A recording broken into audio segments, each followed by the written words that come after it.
Well, good morning guys. What we're going to do today, well, not stuff I normally do, is make a loaf. And hopefully you can see what's happening. Not something I would normally do, but just a little bit of an experiment, and this is the first attempt. Expect it to be pretty crappy probably. Going to mix all the dry ingredients, and we'll start off with 500 grams of flour. Now I'm quite fortunate in the fact that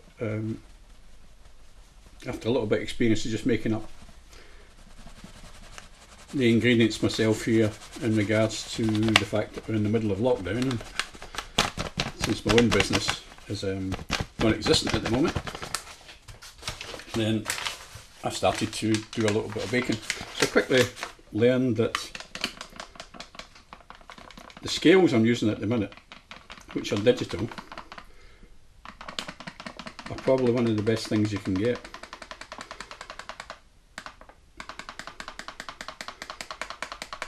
And it also has a temperature readout as well. So it's 503. And what we'll do next is 7 grams.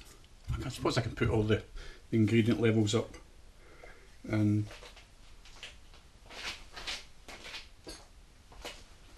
in the video later. So we'll just reset that to 0 and choose about 2 teaspoons. Let's see. 7. There you go. 7 grams of yeast. Or you can use the packet stuff, which is very handy and just comes in the right amount for a 500 loaf. And we need I think 5 grams of salt. Now I use low salt, just a preference.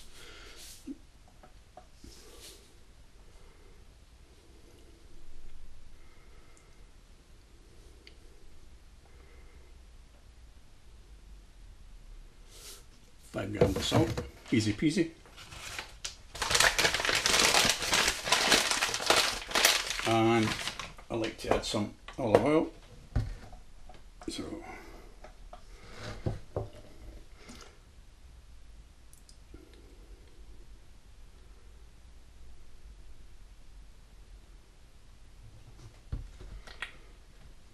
a fair wee dose of that.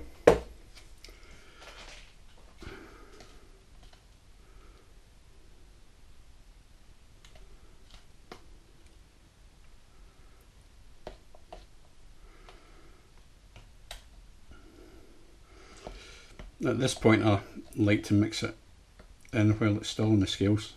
Probably not a good thing. So I've got one more ingredient to go, and that's water. And the water just has to be at room temperature.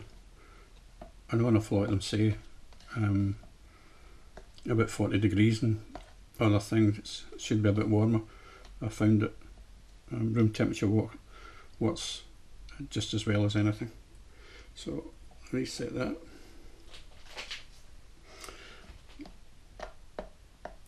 So we'll make a small well.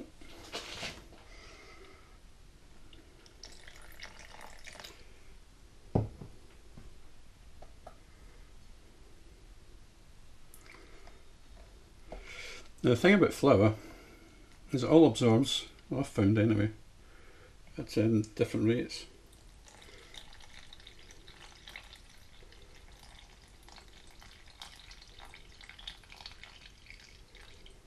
So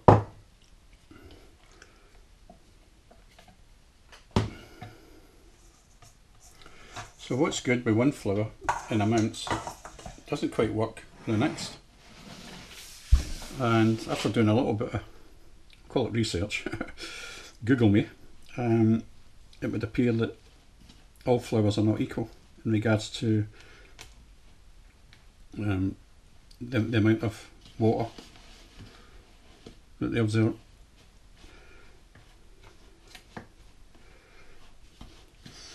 So if you're going to add flour, because the the contents are too wet. So when you go to work it, then do it now.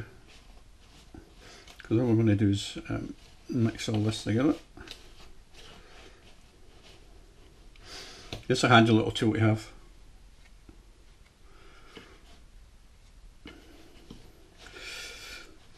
I got this on Amazon, and I did look at the ones on eBay. They look just exactly the same, just for a couple of £.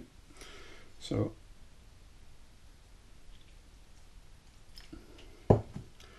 easy enough to pick up, and of course a big bowl comes in handy if you can put all the ingredients at the same time into one bowl to mix, to initially mix it anyway, and put it together.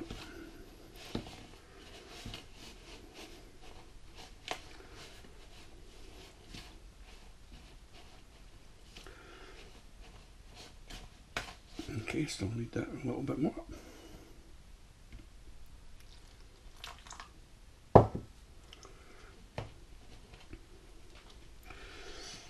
Yeah, I must admit, I found out when have been making bread that it's actually quite forgiving in regards to amounts of what has been suggested. Like I said earlier, the absorption rate of the flour in each batch seems to be slightly different, but then again I've been using different flours. If any's at this particular moment in time during lockdown have tried to get flour or yeast, you will probably understand that it's in short supply. I just happened to be fortunate in that just prior to the lockdown, one of my friends who is a baker, Mrs. Jones, of Mrs. Jones Cakes, had asked, she put a wee call out on one of our business groups to say that she couldn't source flour, and I went to Asda here locally and managed to get a fair amount of it. So I do have various amounts of flour still about, including self-raising, which I managed to make a couple of wee cakes for. So that was quite good. Right, well that's come together quite well, I think. So I said I got some more water if needed, but that's it. I don't particularly like it sloppy, so I think we'll stop there and I'll get this out.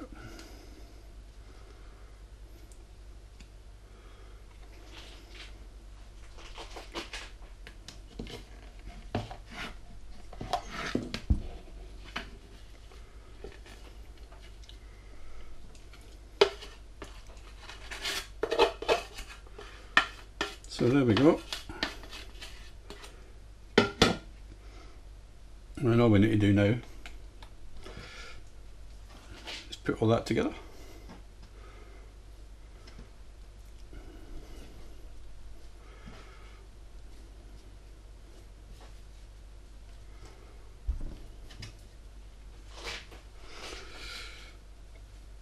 And then, for the benefit of any doubt, I have never filmed like this before. I tried to, using what is a clamped on GoPro. But as I said, if you need some flour at this stage, and I would say I do, it's a bit sloppy for me. So if you're going to add flour at all, I found that it needs to be now. If you're finding it's, I mean, you'll have to work it for about 10 minutes, kneading it. So at this stage, as I said, if you want to add a bit more flour, I'm going to.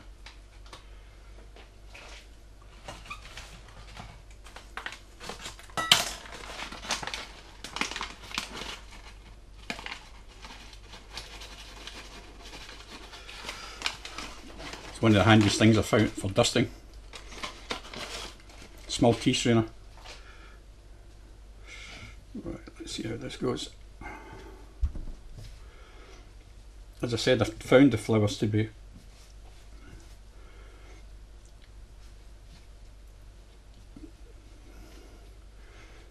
and ingredient list, not just the flour, the ingredients to put the stuff together to be fairly lax, so to speak.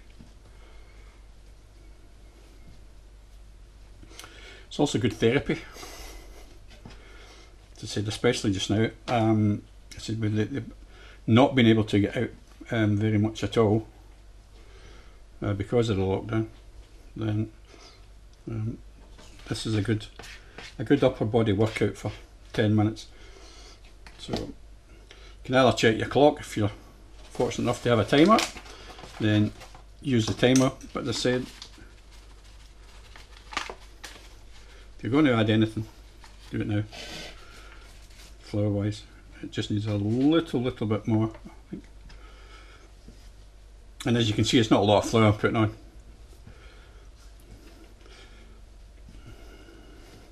Don't normally dust the surface either of your workstation.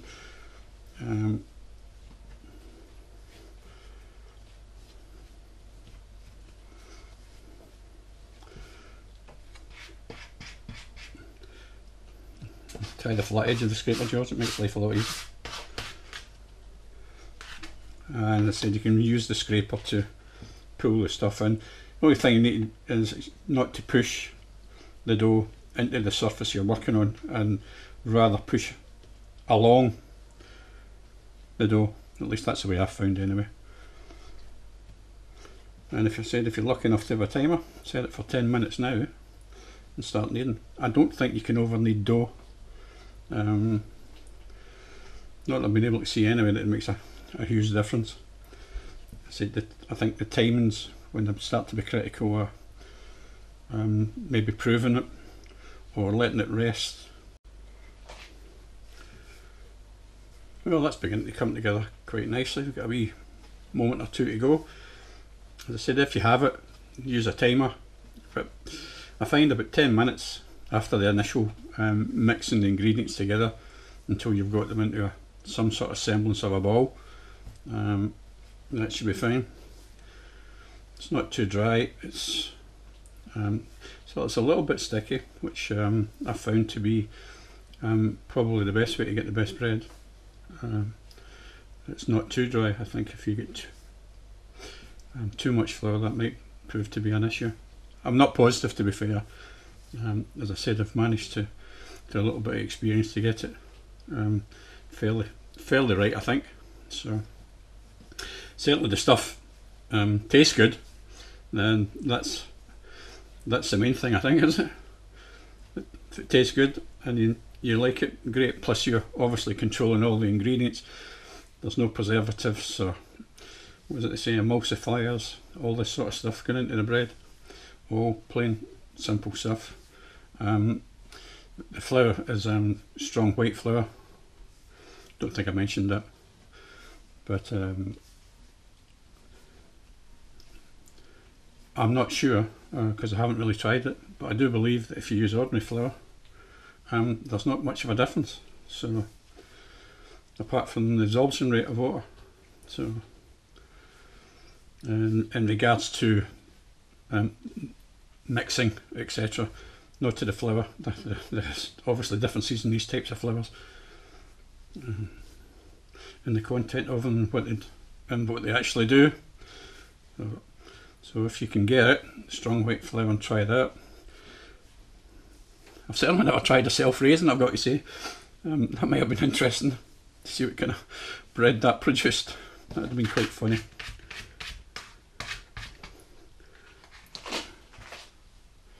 Okay, that's us just coming up for the 10 minutes now. As I said, there is a little bit of stickiness in it. As I said, I've tended to find that that's what seems to work for me, because you need, when you actually start putting it together, you need stickiness. So all, when you actually start to shape it, so it all folds into the one ball or shape. So what I do now, the bowl that we used initially, I'm just going to put a little bit of oil in that, and rather than use my hands,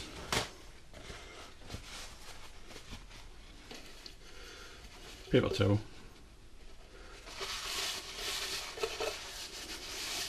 So we're still using the dirty bowl. Well, it's not dirty, but the used bowl. so when it rises it won't stick. So we say there's a little bit of stickiness there, but nothing much. Plop. And wet that around, turn it over, so we now have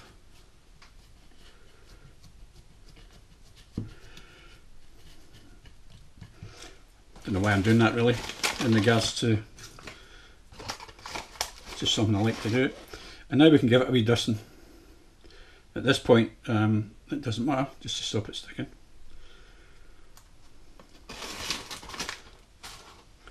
And all I do is I've got a, oh, there you go, face mask, sign of the times, face mask, a nice clean white towel. Well, that's what I use, it's a nice clean white towel over the top, and I can either leave it here, set the timer for about an hour. Now, as I said about temperatures, mine's is 22.5 degrees in the house at the moment, and that's a great thing from the scales.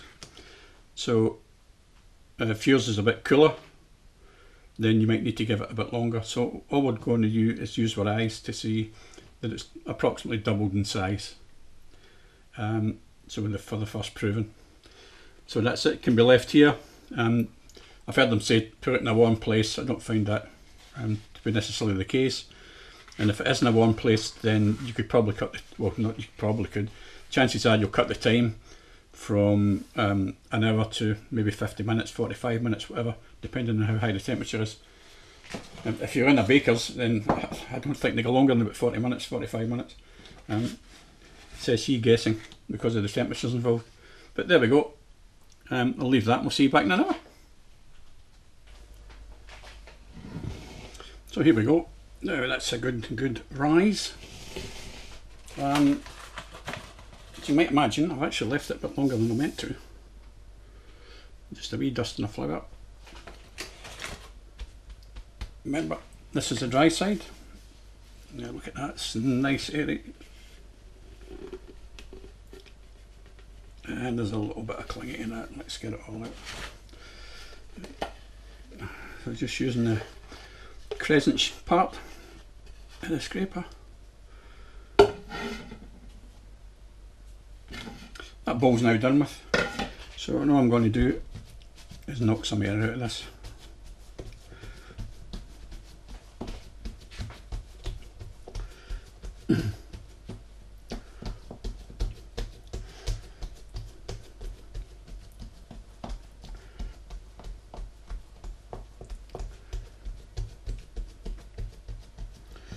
Make sure it's not sticking, it isn't, it's fine. And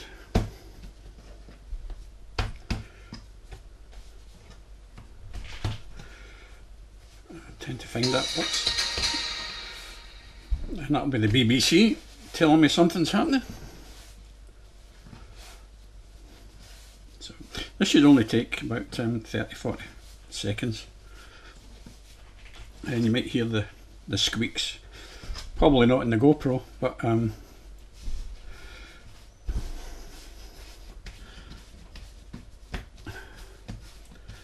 it's certainly coming from that. There we go. So we'll just leave that with a little dust on it. And leave it about 15 minutes. I'm going to cover it again. Just make sure that doesn't stick. And that's so it settles before we shape it. So it's got a nice settled appearance. And the only other thing I need to do really is got a 2 pound bread tin. Now the thing with the bread tins, I've found that a lot of them that are available aren't deep enough. Tend to be about 5 centimetres in height or depth, and you're really looking for something that's about 7-8 centimetres. And eventually I did find one, and the unfortunate thing in that was that it was a good bit longer. Now that's because I'm an old fart and I'm used to working in inches and feet. I'm fine with kilometres into miles, metres, but when it comes to centimetres and the like, yeah, I have been known to struggle a bit, despite the fact that I lived in Germany for quite a number of years with the decimal system. And there I have to convert it all in my head to pounds and ounces. But that's old school for you. So we'll leave that 10-15 minutes. It's a pity I didn't notice earlier, in fact, that I appear to have given the camera a wee bump. So that's it. Hopefully the view's a little bit better. So there we go, 10 minutes to rest, and that way it makes it easier for shaping. By that I'm just going on the videos that I have seen on YouTube. There's tons out there. I doubt very much if you'll be following this video for bread making, but hey, you never know. You just never know. So all I'm doing is getting a wee shape. See bubbles? Just use the bust them at this time. So there's plenty of air in there, and I'm just looking at size for obviously the tin. If it's larger than the tin, you're going to have problems, and it's just a case that I said with this sticky side, that means that when you do roll it up, you squeeze the bubbles out, and that's basically what I'm doing. This, get the bubbles out, get the bubbles out. You can maybe hear them. Get those bubbles out.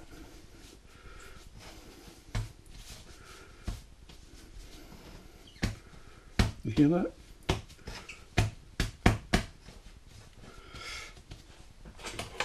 Okay, another wee dust in the flour. This is just to make sure, although I did oil up, and you can see we've got a nice crease to the ends. So that's our base. I said that's, we're talking about the sticky bit.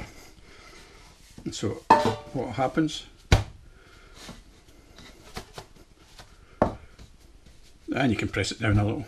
Now obviously any small gaps that are in the tray with the dough will fill in, and all we're going to do is cover that again and give it another hour or so to rise. So there we are, all ready to rock and roll.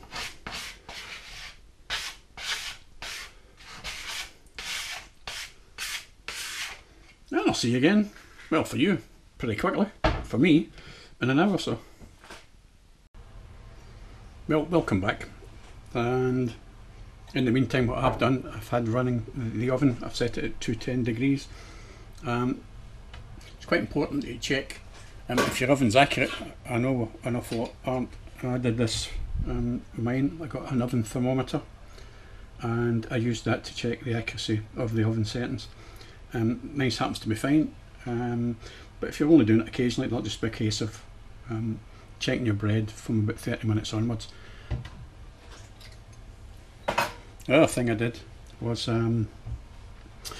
used a baking tray and filled it with boiling water, 15 minutes to go of the rising, and the steam helps to put a nice crust on your bread.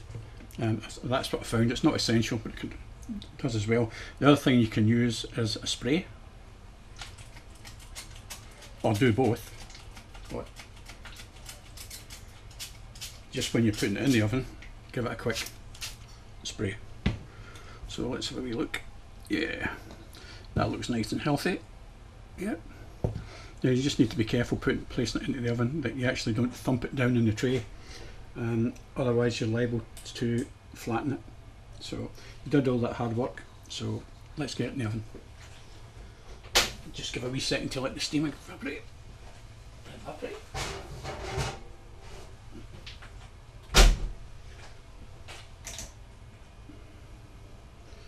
And of course I didn't really mean evaporate, I mean release itself from the oven door when I opened it. So I wouldn't scorch my face with steam, just be careful.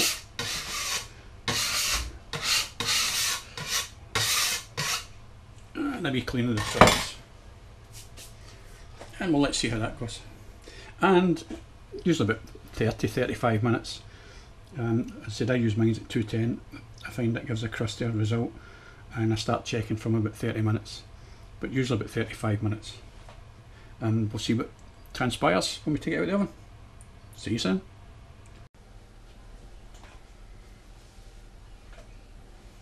So there we go, 35 minutes have passed. I'm just going to turn the oven to the light only and get the door open, let some of the steam escape. Don't forget, let it escape if you get steam in there. Don't get it blast in the face. So let's have a wee look.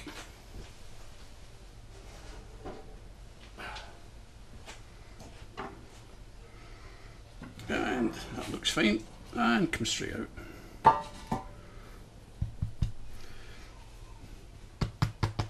The wee tap test.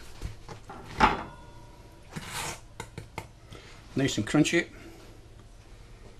Just what we're looking for. So there you go. A nice loaf. And we'll just let that cool for an hour or so, if you can wait that long, to have a wee taste. But I shall wait a fair amount of time before I have a sandwich. But yeah, pleased with that. It's a nice loaf. I think anybody would be pleased with it. I'm happy. Thanks for watching, and I'll leave the recipe and method in the information panel below the video. Bye.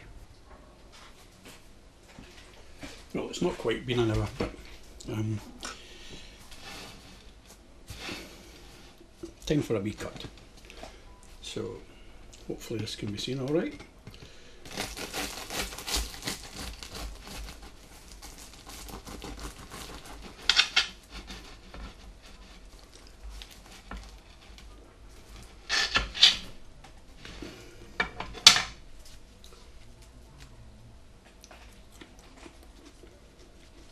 Still warm inside. I have taken it a little bit soon, but couldn't wait. But nice and crusty. See? And tasty. Yeah, it's very tasty. Can recommend it. If you can access the flour, etc. And probably obviously the yeast as well. Then have a go. It's quite simple, and it's a good way to pass the time given the current situation. Right, there you go, couldn't resist it. Wee bit of butter.